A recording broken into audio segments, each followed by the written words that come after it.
Hello दोस्तों, मेरे channel पे आपका स्वागत है। तो जैसा कि आप जानते हैं एग्ज़ाम डेट आ गई है बिल्कुल। तो मैंने ये प्लान किया हुआ है कि आपको 2 सेट डेली हम देंगे। मेरे चैनल पे जो लोग पहली बार आए हैं मेरे चैनल को अभी सब्सक्राइब करें एंड शेयर भी करें। तो ये इंग्लिश के 25 क्वेश्चंस में कराने जा रहा हूँ मैं। ये प्रीवियस क्वेश्चन पेपर हैं एसएससी के CHSL के लिए, और तो बहुत ही खास होने वाले हैं। वीडियो को एंड तक देखिएगा, ये मैं पूरा समझाऊंगा, आपको बताऊंगा। और आपको अगर ये आंसर पहले से पता है तो आप कमेंट बॉक्स में आके कमेंट कर सकते हैं। तो मेरे प्यारे दोस्तों, जुड़ जाइए अभी के अभी। तो हम शुरू करते हैं। और आज को शाम को आपको प्रीवियस क्वेश्चंस पेपर फिर मिलेंगे। आपको वो जीएस के होंगे, ये मेरा इंग्लिश का पार्ट है। जी हाँ मेरे प्यारे दोस्तों, तो जो लोग पहली बार आए चैनल को सब्सक्राइब करें। तो शुरू करते हैं। क्वेश्चन हमारा पहला ये कह रहा है मेरे प्यारे दोस्तों, ये कह रहा है क्वेश्चन हमारा, एक सेकेंड रुक जाइए। इन द फॉलोइंग क्वेश्चन पढ़िए आप, इस पे क्या लिखा हुआ है पढ़िए आप, तो आपको समझ में आ जाएगा क्या करना है। इसमें एरर छांटना है मुझे मेरे प्यारे दोस्तों। एरर हमें बताना है इसमें एरर कौन सी होगी। जी हाँ मेरे प्यारे दोस्तों, जैसा कि हेडिंग में लिखा हुआ है डायरेक्शन 1 से 5 तक की एरर हमें छांटना है। तो इसमें लिखा हुआ है in the following question some parts of the sentences have error and some are correct. Find out of which part of sentences has an error and blanken the vowel corresponding the appropriate letters ABC if a sentence is free from error। अगर कोई error नहीं है तो आप क्या करेंगे, उसको option को अलग बताएंगे, यानी कि blank the Oval corresponding D बताएंगे अगर कोई एरर है नहीं तो। अगर एरर है ABC पार्ट में तो आपको एरर बतानी है। इन द आंसर सीट में आपको ओवल बनाना है गोल। जी हाँ मेरे दोस्तों, ये क्वेश्चन जो भी हो एरर हमें छांटनी हो तो कैसे छाटेंगे ये देखते हैं। क्वेश्चन नंबर कह रहा है कालिदास इज अ शेक्सपियर, यानी कालिदास इज ए इसमें पार्ट है, और बी पार्ट कह रहा है आ शेक्सपियर, और आपका सी पार्ट कह रहा है ऑफ इंडिया। No error. जिसको आंसर पता है वो आप आंसर कर सकते हैं कमेंट बॉक्स में। तो इसका देखो क्या होना चाहिए हमारे, मैंने देखो यहाँ पे कालिदास इज यहाँ तक की तो सही है, यहाँ तक की तो क्या है सही है। इसके बाद में आपका कह रहा है आ शेक्सपियर, आ शेक्सपियर नहीं होता है यहाँ पे मेरे प्यारे दोस्तों। यहाँ पे क्या हुआ है, स्पेशल एक नाउन आ गया है, तो यहाँ पे आपका दा होगा, तो दा होगा मेरे प्यारे दोस्तों, यहाँ पे आ नहीं होगा। तो यहाँ पे बी पार्ट में क्या है, एरर है ऑफ इंडिया। जी हाँ मेरे प्यारे दोस्तों, तो इस तरीके से यहाँ पे Kalidas is the Shakespeare of India होगा, और यहाँ पे क्या करना है मुझे, बी पार्ट में एरर है तो मुझे बताना है एक ही जगह क्या होना चाहिए मेरे प्यारे दोस्तों, दा होना चाहिए। नेक्स्ट क्वेश्चन लेते हैं। नेक्स्ट क्वेश्चन में ये कह रहा है, दूसरे नंबर क्वेश्चन पे देखिए ध्यान से, आप स्क्रीन पे देखिए, लिखा हुआ है the teacher as well as his student are left for the trip. क्या किया हुआ है, टीचर ने क्या किया, इसी तरह से यानी कि हिज स्टूडेंट्स जो हैं आर लेफ्ट, सबको एक साथ छोड़ दिया। जी हाँ मेरे दोस्तों, फॉर ट्रिप के लिए। तो इसमें बताना है मुझे एरर। तो आप लोग कमेंट में कर सकते हैं कमेंट, जो पता है आंसर आपको तो एरर मुझे छाटनी है। तो मेरे अकॉर्डिंग यहाँ पे पढ़ने जा रहा हूँ, फिर से देखिएगा आप। टीचर एज वेल एज, जो टीचर थे अध्यापकगण, उन्होंने क्या किया, हिज स्टूडेंट्स को, अपने मतलब विद्यार्थियों को आर लेफ्ट एक साथ क्या किया, पूरे ट्रिप को मतलब ट्रिप पे जाने के लिए बोल दिया। तो यहाँ पे क्या होगा मेरे प्यारे दोस्तों, नो एरर होगा। यहाँ पे नो एरर होगा, यहाँ पे कोई एरर नहीं है, बिल्कुल ऑल करेक्ट सेंटेंसेस है। जी हाँ मेरे प्यारे दोस्तों, नेक्स्ट क्वेश्चन की ओर बढ़ते हैं। उसमें लिखा हुआ है क्वेश्चन नंबर 3, उसमें बता रहा है मोर योर, यानी मोर योर आपकी जो, यानी कि आपके पास जो है वो अधिक है। Think of it the worse it becomes. No error. आपको बताना, ए पार्ट लिखा हुआ है मोर योर, और बी पार्ट आपका लिखा हुआ है थिंक ऑफ इट, और जो आपका सी पार्ट लिखा हुआ है द वर्स इट बिकम्स, और आपका डी पार्ट है नो एरर। जी हाँ मेरे दोस्तों, जिनको पता है आंसर वो कमेंट बॉक्स में कमेंट कर सकते हैं क्या है आंसर इसका। जी हाँ मेरे प्यारे दोस्तों, तो देखो यहाँ पे क्या हुआ है, यहाँ तक तो जो बात लिखी है ये तो पूरी गलत है। क्यों गलत है, क्योंकि मुझे आगे मिल रहा है यहाँ पे द वर्स इट बिकम्स। जब आपके एडजेक्टिव पढ़ाएंगे तो एडजेक्टिव का ये पार्ट है मेरे प्यारे दोस्तों, वो अलग से मैंने पढ़ा रखा है, तो उसको अभी देख सकते हैं। तो यहाँ पे एडजेक्टिव यानी कंपैरेटिव के लिए द वर्स लगा हुआ है, तो द वर्स अगर यहाँ पे लगा हुआ है तो मेरे प्यारे दोस्तों यहाँ पे मोर के पहले भी दा होना चाहिए। तो मोर के पहले दा होना चाहिए, तो इसका मतलब हमारा एरर ए में है। कहाँ एरर है मेरे प्यारे दोस्तों, एरर ए में है। तो यहाँ पे दा होना चाहिए, कहाँ पे होना चाहिए, मोर के पहले होना चाहिए, तो हमारा करेक्ट सेंटेंस हो जाएगा मेरे प्यारे दोस्तों। जी हाँ मेरे प्यारे दोस्तों, तो यहाँ पे the more your think of it the worse it becomes होना चाहिए। तो ये हमारा बिल्कुल ए पार्ट जो है इरर हो जाएगा। नेक्स्ट क्वेश्चन की ओर बढ़ते हैं मेरे प्यारे दोस्तों। फोर्थ क्वेश्चन नंबर हमारा है, क्या कह रहा है फोर्थ क्वेश्चन हमारा, ध्यान से देखिए स्क्रीन पे।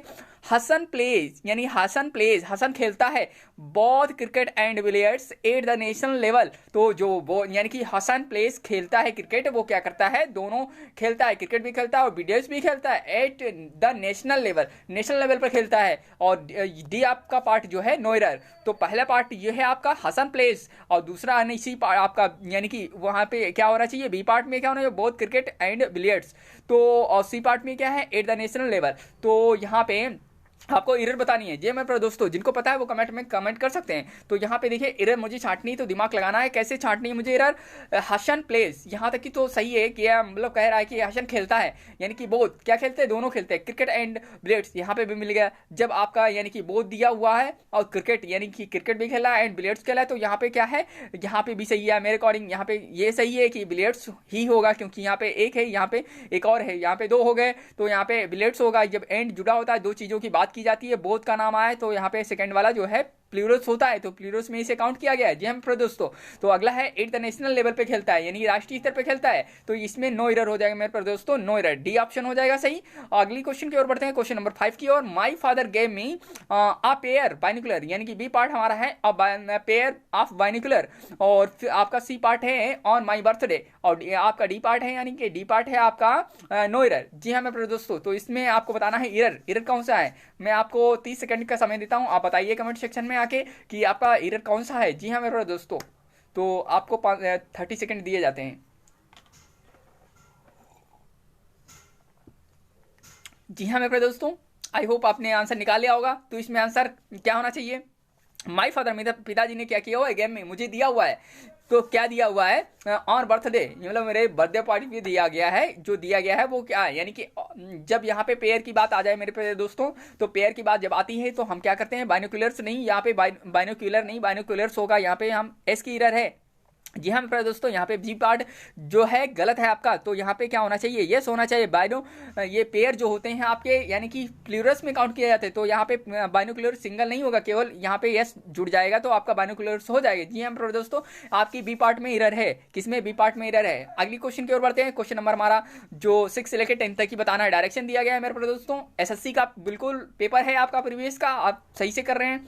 जी हाँ मेरे दोस्तों, इसमें कह रहा है in the following question sentences are given with blanks to be filled in the appropriate word, बताना है। जी हाँ मेरे दोस्तों, इसमें 4 अल्टरनेटिव दिए गए हैं, सजेस्ट करना है क्वेश्चन, चूज द करेक्ट, आपको अल्टरनेटिव सही सेंटेंस को सही जगह पे भरना है, ब्लैंक के अप्रोप्रिएट ओवल बनाना है। तो क्वेश्चन हमारा ये है कि जो आपके 4 सेंटेंस दिए गए हैं, जो 4 ऑप्शन दिए गए उसमें से आपको सही भरना है, अप्रोप्रिएट करना है। जी हाँ पर दोस्तों, तो यहाँ पे पढ़ते हैं क्वेश्चन नंबर 6। तो इसमें लिखा है if strict security measures were taken, यहाँ तक की तो बात समझ में आ रही है कि जो स्ट्रिक्ट सिक्योरिटी होती है वो क्या करती है, मेजर देख रेख करती है, वर टेकन उसके हाथ में होता है।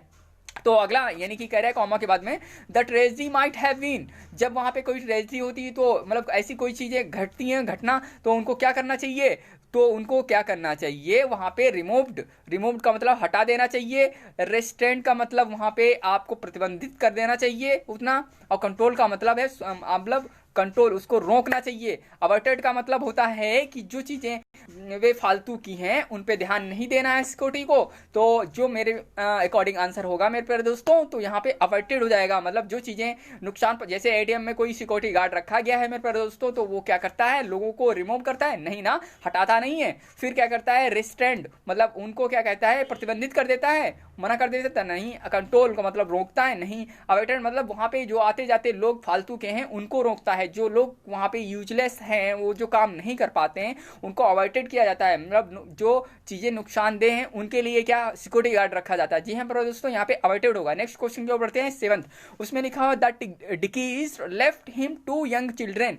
तो इसके कहने का मतलब जो मृत लोग होते हैं, जो मृत, डिकीज मतलब कम हो जाना, लेफ्ट मतलब मर जाना, मर के मृत्यु को प्राप्त हो जाना, तो हिम टू उसके 2 बच्चे जो होते हैं क्या करते हैं, विद उसके साथ जाते हैं, विद नहीं, बिहाइंड पीछे? जी हाँ मेरे प्यारे दोस्तों, तो इसका आंसर सी ही होना चाहिए मेरे अकॉर्डिंग, क्योंकि यहाँ पे कह रहा है बिहाइंड का मतलब होता है उनके पीछे, फिर वो क्या करते हैं उस जगह को छोड़ के चले जाते हैं कहीं और, बाय द्वारा, और फॉर ये नहीं हो सकते, ऑप्शन हमारा सी हो जाएगा। जी हम प्यारे दोस्तों क्वेश्चन नंबर 8 की ओर बढ़ते हैं। 8th क्वेश्चन नंबर हमारा कह रहा है द स्टेचू आर ग्लोबल। बहुत इंपॉर्टेंट क्वेश्चन है मेरे प्यारे दोस्तों, ध्यान से देखिए स्क्रीन पे। आपको आंसर पता है तो आंसर कमेंट बॉक्स में कर दीजिए। तो हम पढ़ते हैं, क्वेश्चन कह रहा है कि the statue a global symbol of freedom. जी हाँ मेरे प्यारे दोस्तों 8 नंबर क्वेश्चन है, बहुत ही इंपॉर्टेंट है, लाजवाब क्वेश्चन है आपका। तो बी पार्ट आपका ए पार्ट दिया है मेरे प्यारे दोस्तों। ए पार्ट में कह रहा है कि जो स्टैंड्स एज हैं और फिर अगला स्टैंड्स टू, और अगला आपका यानी कि ये बी पार्ट है आपको मेरे प्यारे दोस्तों, और ये आपका सी पार्ट है। तो सी पार्ट है, ये आपका डी पार्ट है। तो इसमें आपको बताना है कि जो यहाँ पे फिल इन द ब्लैंक की जगह कौन सा आएगा मेरे प्यारे दोस्तों। जिसको पता है आंसर वो कमेंट बॉक्स में आके कमेंट कर सकता है। तो इसमें क्या हुआ, जो स्टैंड्स एज है यहाँ पे स्टैंड इस तरीके से नहीं है, हमारे स्टेचू जो है किसको सिंबल है, ये फ्रीडम यानी आज़ादी के लिए किसका है। तो यहाँ पे क्या होता है, जो अगेंस्ट मतलब विरुद्ध होता है, स्टैंड्स का मतलब टू का मतलब है कि को रिलेट, एक दूसरे को जोड़े रखता है। तो स्टैंड एज का मतलब होता है इस तरीके से। तो यहाँ पे स्टैंड फॉर के लिए तो जाना जाता है स्टेचू हमारा सिंबल ऑफ फ्रीडम के लिए। तो यहाँ पे हमारा क्या पार्ट हो जाएगा, सी पार्ट बिल्कुल करेक्ट हो जाएगा, स्टैंड्स फॉर होगा। जी मेरे प्यारे दोस्तों स्टैंड्स फॉर होगा। तो नेक्स्ट क्वेश्चन की ओर बढ़ते हैं। क्वेश्चन नंबर 9 ये कह रहा है कि a child is the future of a family, fill in the blank. यहाँ पे भरना है आपको नेशन, यानी जो बच्चे होते हैं भविष्य, अपने जो बच्चे होते हैं परिवार के, वो फ्यूचर यानी भविष्य के लिए होते हैं, नेशन राष्ट्र के लिए। तो उनको राष्ट्रीयता क्या होती है, उनको किस प्रकार राष्ट्रीय दी जाती है। तो ऑप्शन है लाइक जस्ट एज, फिर यहाँ पे B option as well as आपका ऑफ ए यहाँ पे जुड़ा हुआ है। तो यहाँ पे डी ऑप्शन है एज आ। तो आपको आंसर बताना है सही क्या होगा। जी हाँ मेरे दोस्तों ध्यान से देखिए स्क्रीन पे, क्वेश्चन नंबर 9 आपको आंसर पता है तो आंसर कमेंट बॉक्स में कर दीजिए। तो हम इसका आंसर अब 30 सेकंड लेते हैं, 30 सेकंड में आपका जवाब चाहिए। अगर आपको आता है तो कमेंट में बताइए मुझे। तो यहाँ पे आपका a child is the future of family है। तो नेशन के लिए क्या होना चाहिए, तो मेरे प्यारे दोस्तों नेशन के लिए क्या होना चाहिए। तो यहाँ पे आंसर हमारा हाँ मिल चुका है। तो यहाँ पे बी पार्ट में यानी बी पार्ट हम भरेंगे तो बी पार्ट में क्या होगा, एज वेल एज। इसी तरीके से ऑफ अ, वो क्या होते हैं, जो फैमिली के बच्चे होते हैं, राष्ट्रीयता उनको प्राप्त होती है। तो इस तरीके से हमारा बी ऑप्शन हो जाएगा सही। नेक्स्ट क्वेश्चन की ओर बढ़ते हैं मेरे प्यारे दोस्तों। नेक्स्ट क्वेश्चन हमारा कह रहा है कि जो है द ह्यूमन माइंड सिम्स, जो मानव जाति के प्रवृत्ति का दिमाग है वो सिम्स उनको यानी कि प्रतीत होता है टू हैव बिल्ट इन यहाँ पे फिल इन द ब्लैंक में भरना है आपको अगेंस्ट ओरिजिनल थॉट। जी हाँ मेरे दोस्तों उनके ओरिजिनल थॉट होते हैं, उनके किस प्रकार होते हैं। तो इस तरीके से हमको बताना है। ऑप्शन दिए गए हैं सेफगार्ड्स आइडियाज यानी कि सेफगार्ड आइडियाज, इंटरेस्टेड, प्रीजुडिसाइस यानी कि, तो आपको प्रीजुडिसिस। तो यहाँ पे आपको 4 ऑप्शन दिए गए हैं। तो इसमें से कौन सा हमें भरना है, कौन सा सही होगा अप्रोप्रिएट।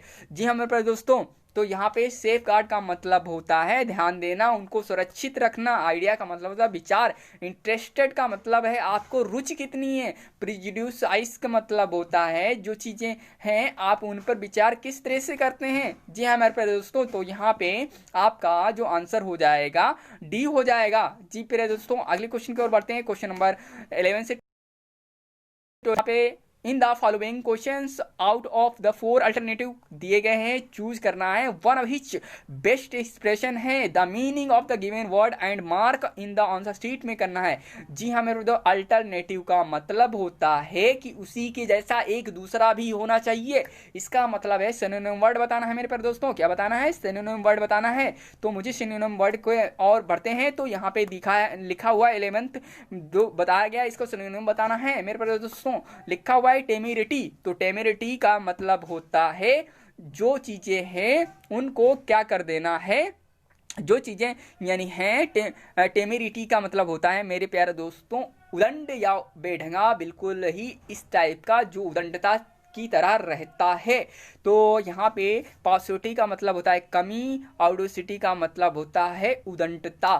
तो यहाँ पे आपका जो पार्ट अगले हैं, यहाँ पे देखो पार्ट में कोई मत जाइएगा, आप लोग यहाँ पे देखिएगा स्क्रीन पे आपको सिनोनिम बताना है अल्टरनेटिव वर्ड। तो मैंने आपका इसका आंसर मतलब जो लिखा हुआ है टेमेरिटी का मतलब होता है उदंडता। तो यहाँ पे उदंडता होता है मेरे प्यारे दोस्तों, यहाँ पे उदंडता होता है। तो यहाँ पे स्क्रीन थोड़ा सा वो हो गया है, तो यहाँ पे क्या करना है हम ऐसे ही बता देते हैं, आप ध्यान से सुनिएगा मेरी बातों को। जो टेमेरिटी होता है उसका हिंदी मतलब होता है उदंडता। जी हम दोस्तों उदंडता। और यहाँ पे ऑडेसिटी का मतलब भी होता है उदंडता। तो पाउसिटी का मतलब होता है कमी, सिंपलिसिटी का मतलब होता है साधारणता, और वेराइटी का मतलब होता है सच्चाई, ट्रूथ, फैक्ट। जो बात करते हैं वैरायटी के बाद करते हैं। तो यहाँ पे दोस्तों आंसर हो जाएगा यानी कि ऑडेसिटी जो होता है उदंडता की ओर जाता है, और टेमेरिटी भी उदंडता की ओर जा रहा है। तो आंसर हमारा टेमेरिटी का हो जाएगा, अल्टरनेटिव यानी सिनोनिम वर्ड हो जाएगा ऑडेसिटी। जी हाँ दोस्तों, क्वेश्चन नंबर 12 की ओर बढ़ते हैं। तो विली लिखा हुआ है, तो विली का बताना अल्टरनेटिव। जी हाँ दोस्तों, ऑप्शन पढ़ देते हैं, स्टूपिड, एंग्री, कनिंग और वाइज। तो आपको 4 ऑप्शन में से बताना है सही कौन सा है। जी मेरे प्यारे दोस्तों, तो विली का हिंदी मतलब जान लीजिए। विली का मतलब हिंदी मतलब होता है क्या, धूर्त। क्या होता है, धूर्त होता है मेरे प्यारे दोस्तों। तो यहाँ पे आपका स्टूपिड का मतलब भी होता है क्या, आपका स्टूपिड का मतलब होता है यानी कि जो बददिमाग, यानी कि स्टूपिड का मतलब मूर्ख कह सकते हैं आप। एंग्री का मतलब होता है दुखी।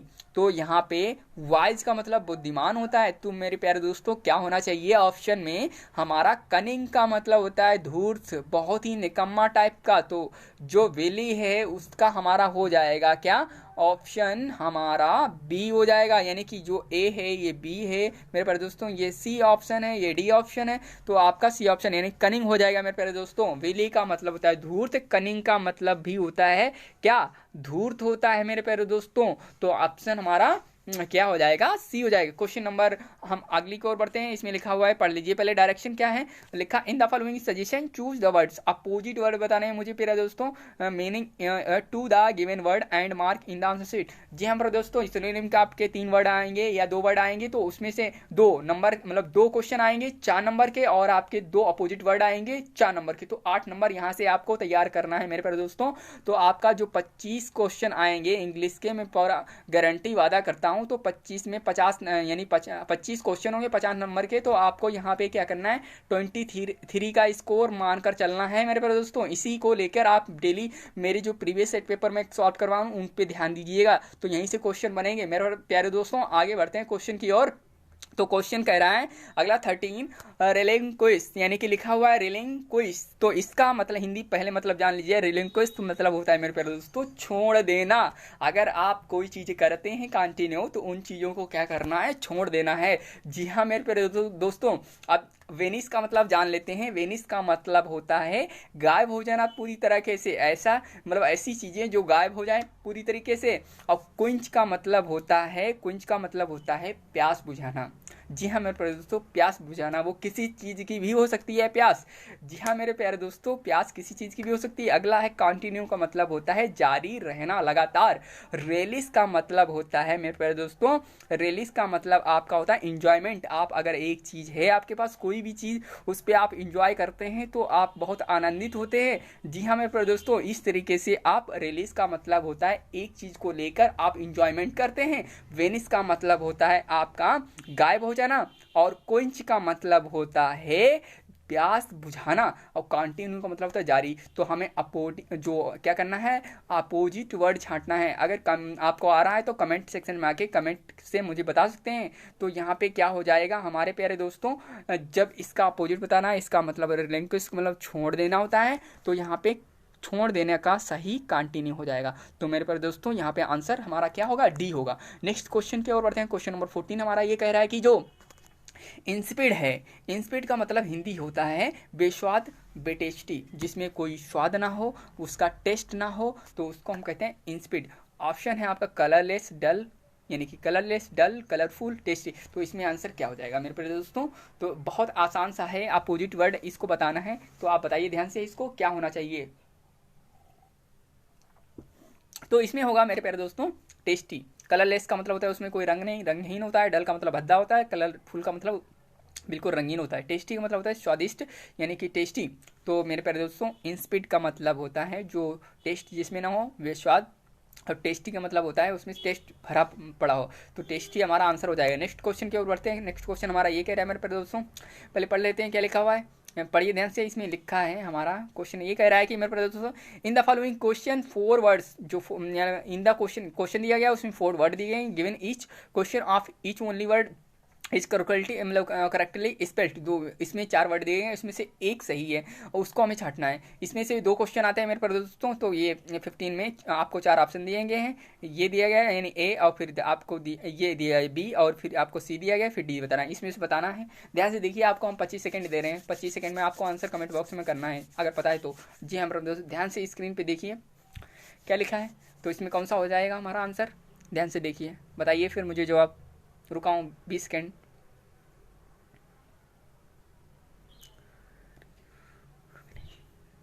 तो हम पहले दोस्तों यहाँ पे आंसर हो जाएगा। देखो पहला हमारा दिया गया है रेजिविनेशन, तो होता नहीं है, तो यहाँ पे रेजुइनेशन भी नहीं होता है, तो रेजुविनेशन यहाँ पे ये आपका आने बी पार्ट हो जाएगा, आपको रेजुविनेशन हो जाएगा आंसर। अगला 16 की ओर बढ़ते हैं। 16 में हमारा कह रहा है डाइसेंट्री, और फिर डाइसेंट्री यहाँ पे, और यहाँ पे भी डाइसेंट्री, यहाँ पे भी डाइसेंट्री। आपको यहाँ पे ध्यान से देखना है, यहाँ पे TRY है और यहाँ पे TERY है, ट्री। तो डाइसेंट्री यहाँ तक तो सही है डाइसेंट्री, तो आपको देखना है यहाँ पे TARY है, यहाँ पे TERY है, और यहाँ पे A है, तो यहाँ पे A है और यहाँ पे क्या है, यहाँ पे भी E है। तो अगर यहाँ पे E है सही है, यहाँ पे भी E होना चाहिए, तो ऐसा ऑप्शन कौन सा है जिसमें डाइसेंट्री हो जाएगा। जी हाँ मेरे प्यारे दोस्तों, ऐसा ऑप्शन हमारा सी है, तो सी में हमारा करेक्ट आंसर होगा। जी हाँ मेरे प्यारे दोस्तों, आप क्वेश्चन नंबर आगे बढ़ते हैं। क्वेश्चन नंबर हमारा 17 से लेकर 19 तक की। जी हाँ प्यारे दोस्तों, आई होप ये बिल्कुल समझ रहे होंगे आप। जो समझ रहे हैं इसे लाइक करिए, कमेंट करिए और को शेयर करिए, सब्सक्राइब करिए। जी हाँ दोस्तों, 17 से 19 लेके हम चल रहे हैं। क्वेश्चन नंबर दिया हुआ है इसमें पढ़िएगा। In the following question 4 alternative are given for, यानी कि फॉर द इडियम फ्रेजेस बताने हैं, तो इनको याद करना पड़ेगा। अलग से वीडियो बना दूंगा मैं, चिंता की कोई बात नहीं है। तो उसमें लिखा है choose the alternative which best expression meaning of the idiom phrases की बतानी है, मार्क करना आंसर शीट में।